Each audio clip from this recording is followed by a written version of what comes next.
आइए आज की टॉप 10 खबरों पर एक नजर डालते हैं। पश्चिम बंगाल की फाल्टा विधानसभा सीट पर 21 मई को होने वाली वोटिंग में टीएमसी उम्मीदवार ने चुनाव नहीं लड़ने का ऐलान कर दिया। खुद को पुष्पा बताने वाले जहांगीर खान ने नाम वापस लेने का ऐलान करते हुए कहा कि मैं फाल्टा का बेटा हूं और चाहता हूं कि यहां शांति बने रहे और ये तरक्की करे। सीएम शुभेंदु यहां के लिए स्पेशल पैकेज दे रहे हैं, इसलिए मैं चुनाव से खुद को अलग कर रहा हूं। केंद्रीय गृह मंत्री अमित शाह ने जगदलपुर में केंद्रीय क्षेत्रीय परिषद की 26वीं बैठक की अध्यक्षता करते हुए दावा किया है कि बस्तर अब नक्सलवाद से मुक्त हो चुका है।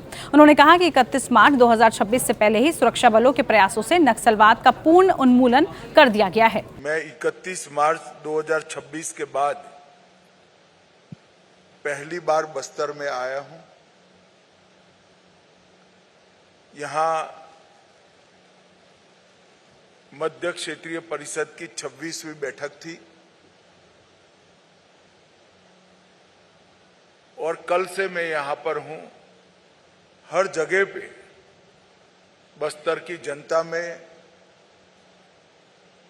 उत्साह, विश्वास और भविष्य के प्रति आश्वस्तता का वातावरण सर्वदूर नजर आता है। भय का माहौल,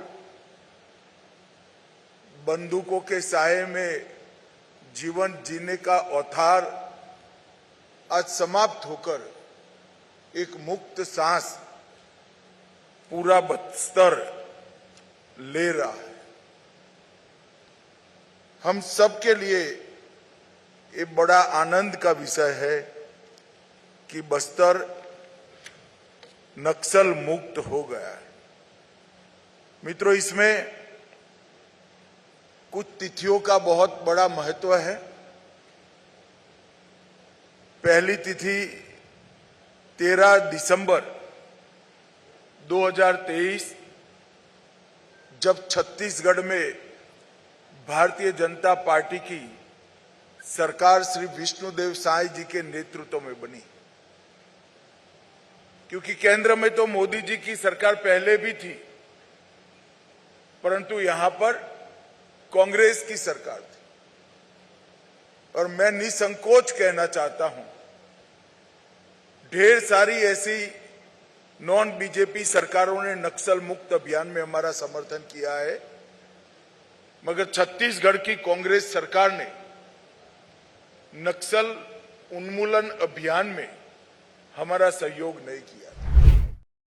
लोकसभा में नेता प्रतिपक्ष और रायबरेली के कांग्रेस सांसद राहुल गांधी ने मंगलवार को कहा है कि अब जो आर्थिक तूफान आने वाला है उसका झटका अडानी, अंबानी या प्रधानमंत्री नरेंद्र मोदी को नहीं लगेगा, बल्कि वो देश के युवाओं, किसानों और छोटे व्यापारियों को लगने वाला है। आर्थिक तूफान आने वाला है, इसको कोई रोक नहीं सकता।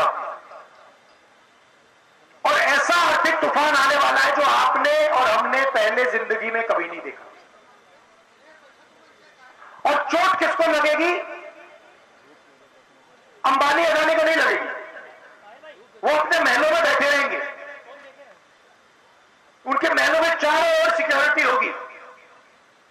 चोट लगेगी हिंदुस्तान के किसान को, हिंदुस्तान के मजदूर को, हिंदुस्तान के युवाओं को, हिंदुस्तान के जो छोटे व्यापारी हैं, जो छोटी इंडस्ट्री है, जो रोजगार देती है, उनको।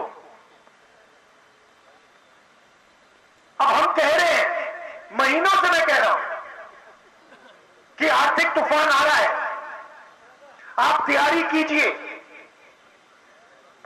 क्योंकि लोगों को जबरदस्त चोट लगने जा रही है। पेट्रोल के दाम बढ़ने जा रहे हैं, महंगाई आसमान की ओर जाएगी। और वो कहते हैं राहुल गांधी को कोई समझ नहीं। जून में होने वाले भारत और अफगानिस्तान के बीच एकमात्र टेस्ट 3 मैच की वनडे सीरीज के लिए शुभमन गिल की कप्तानी में टीम इंडिया का ऐलान कर दिया गया है। केएल राहुल को टेस्ट टीम का उप कप्तान बना दिया गया है, जबकि टेस्ट और वनडे दोनों टीम में रविंद्र जडेजा का नाम नहीं है। वनडे में रोहित, विराट और हार्दिक का नाम देखकर उनके फैंस को काफी खुशी होगी। अमेरिकी राष्ट्रपति डोनाल्ड ट्रंप और इजराइल के प्रधानमंत्री नेतन्याहू की हत्या कराने वालों को ईरान की संसद 500 करोड़ से ज्यादा इनाम देने वाला बिल ला सकती है। द टेलीग्राफ यूके की रिपोर्ट के मुताबिक ईरानी संसद की राष्ट्रीय सुरक्षा आयोग इस बिल की तैयारी भी कर रही है। नोएडा की रहने वाली द्विशा शर्मा की अपने ससुराल भोपाल में संदिग्ध मौत के मामले में पुलिस ने जांच तेज कर दी है। परिजनों ने पति समर सिंह और ससुराल पक्ष पर गंभीर आरोप लगाए हैं। इस बीच समर सिंह की गिरफ्तारी के लिए पुलिस ने उसके खिलाफ लुकआउट नोटिस भी जारी कर दिया है।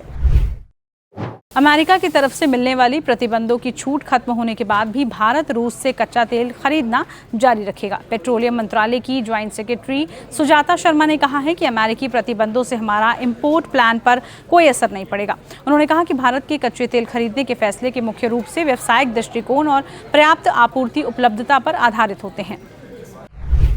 19 मई से देश में पेट्रोल और डीजल की कीमतों में औसतन 90 पैसे प्रति लीटर की बढ़ोतरी हुई है। इससे 5 दिन पहले ही पेट्रोल डीजल की कीमतों में 15 मई को 3-3 रुपए प्रति लीटर की बढ़ोतरी हो चुकी थी।